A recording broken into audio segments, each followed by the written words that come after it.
ഷൈമ സോണ്ടയുടെ ഷോറൂമിൽ നിന്ന് വരുവാണേ. സർവീസിന് കൊടുക്കണമെന്ന് പറഞ്ഞിട്ടുണ്ടായിരുന്നോ? വണ്ടി കൊണ്ടുവന്നില്ലല്ലോ. ഓ ആണോ? അപ്പൊ ഇതുവരെ കൊണ്ടുചെല്ലാഞ്ഞോണ്ട് കൊണ്ടുചെല്ലാൻ വേണ്ടി കൊടുക്കാം. എന്റെ തരാൻ പറഞ്ഞു. വണ്ടിയാ? ആ വണ്ടി കൊടുത്തത്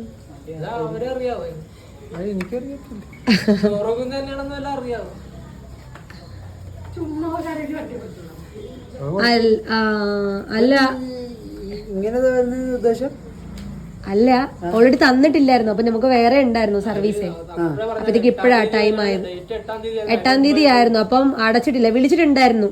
അപ്പം പിന്നെ കോൾ ആദ്യം കണക്ട് ആവുന്നില്ലായിരുന്നു. കാണത്തില്ലെന്ന് വിചാരിച്ചിട്ടാ കൊണ്ടുവരാൻ. ഇന്നുണ്ടാവും. അല്ല ഇന്ന് തന്നെ വേണം. കാരണം അല്ലെങ്കിൽ നമുക്ക് നമ്മടുത്താ പറഞ്ഞേക്കുന്നതേ കൊണ്ടു ചെല്ലാനും ഒക്കെ ആയിട്ട്. അല്ലെങ്കിൽ പിന്നെ വണ്ടിക്ക് കംപ്ലൈന്റ്സ് വന്നു കഴിഞ്ഞാൽ നമ്മൾ ആരും അക്സെപ്റ്റ് ചെയ്യത്തില്ല. എന്തെങ്കിലും കംപ്ലൈന്റ് ഒക്കെ വന്നു കഴിഞ്ഞാൽ. ഓക്കെ എന്റെ നമ്പർ എഴുതി എടുത്തരും. ഞാൻ ഒരു പേപ്പർ ഉണ്ട്.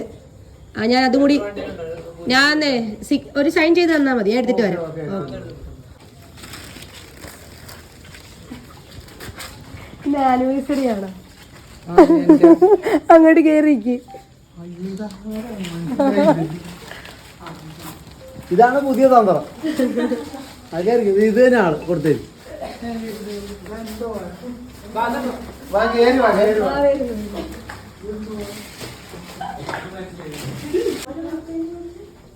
ആനിവേഴ്സറി ആണോ? ഇങ്ങോട്ട് വരും രണ്ടുപേരും കൂടി. ഇങ്ങോട്ട് ഹാപ്പി ആനിവേഴ്സറി. പിടിക്കുമ്മ.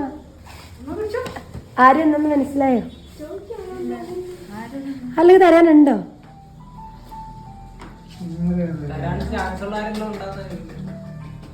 മനസ്സിലായിട്ടോ മോളെ? ആനിവേഴ്സറി ആരായിരുന്നു? മക്കളായിരിക്കും വരുന്നത്. മക്കളാണ്. അപ്പൊ ആരായിരിക്കും?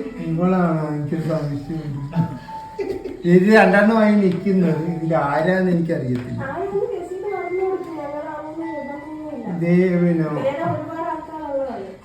എനിക്കാ വേറെ ചേട്ടന്മാരൊക്കെ ഉണ്ട്. ഇതാരും തരത്തില്ല. അവരാരും തരത്തില്ല. അപ്പൊ ആരായിരിക്കും? മക്കളായിരുന്നു. മക്കളുടെയും ഡേറ്റ് വകയാ. അതെ. പ്രതീക്ഷിച്ചായിരുന്നോ? ഇല്ല. സർപ്രൈസ് ആയോ? എന്താ ഈ മക്കളോടൊക്കെ പറയാനുള്ളേ? ഭയങ്കര സന്തോഷം. രണ്ടുപേരും കൂടെ ചെയ്തു തന്നതിനകത്ത് ഒരുപാട് ദേഷ്യമായിട്ട് ഇരിക്കുവായിരുന്നു. അതിനകത്ത് ഒരുപാട് ഹാപ്പിയുണ്ട്. വണ്ടിയുടെ കാര്യം തന്നെ അല്ല, ഇതും എനിക്ക് ഒരു ഇതായിരുന്നു. എന്നറിയാവാ, ഞാൻ വീട് വെച്ചിട്ട് ആദ്യമായിട്ട് എനിക്കൊരു സംഭവം ഇത് വന്നത് ഞങ്ങൾ രണ്ടും കൂടെ ചെയ്യണമെന്ന് ആഗ്രഹിച്ചിരിക്കുവായിരുന്നു.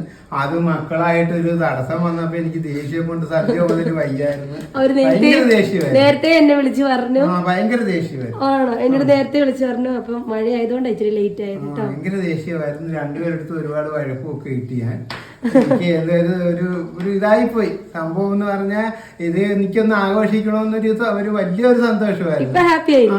ഭയങ്കര ഹാപ്പിയായി. ഭയങ്കര ഹാപ്പി ആനിവേഴ്സറി. ഓക്കെ ശരി. എല്ലാരും ഹാപ്പി അല്ലേ? മക്കള് നേരത്തെ പറഞ്ഞായിരുന്നു കേട്ടോ എന്റെ അടുത്ത്. ചെല്ല്.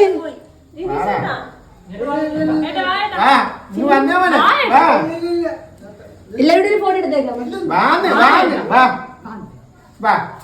ഒരുപാട് നന്ദിയുണ്ട് മക്കളോടും മരുമക്കളോടും ഒക്കെ. ഒരുപാട് നന്ദിയുണ്ട്. അതിനകത്ത് ഞാൻ വഴക്കെട്ടിനകത്ത് അവർക്ക് എല്ലാവർക്കും ഒരുപാട്.